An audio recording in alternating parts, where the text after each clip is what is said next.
Hello friends, finally BEd रो exams हबाकू जाउची। तो all the best for your exams. बहुत ही भल हबाकू जाउची। सब जाक वीडियोस को भल भाव रिविजन कर देइथिबो। एबे तमनकर टाइम हला रिलैक्स करबा। ओनली किछिटा चेकलिस्ट कर देइथिबो। एडमिट कार्ड दीटा नेकी जाइथिबो जाहाले मन पकेकी। ब्लैक आ ब्लू पेन भितरु जाहाले भी दी तीनटा नेकी जाइथिबो।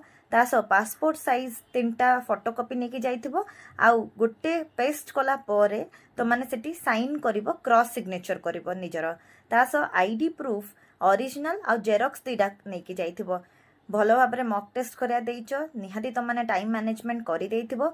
ओएमआर सीट रे केमती गोल बुला जाय बे तमने एबे तक प्रैक्टिस करि साथिबो मु आशा करछि। आउ नेगेटिव मार्किंग जोटा कि 0.25 अछि ताकू ध्यान से रखिकी मुंडरे जहाँ भी जेमिति मु कहिछि स्ट्रेटेजी वीडियो रे केमती कोन पढ़िबो, केमती कोन तमने अटेम्प्ट करिवो। जो 3टा लेवल ऑफ क्वेश्चंस आसे ताकू निहाती भाबरे देखिथिबो। आ सेही भलिया ही अटेम्प्ट नबो। आ मते कमेंट सेक्शन रे जणेबो केमती कोन स्कोर्स आछि, केमती कोन तमनकर एग्जाम्स हेछि। Thank you so much.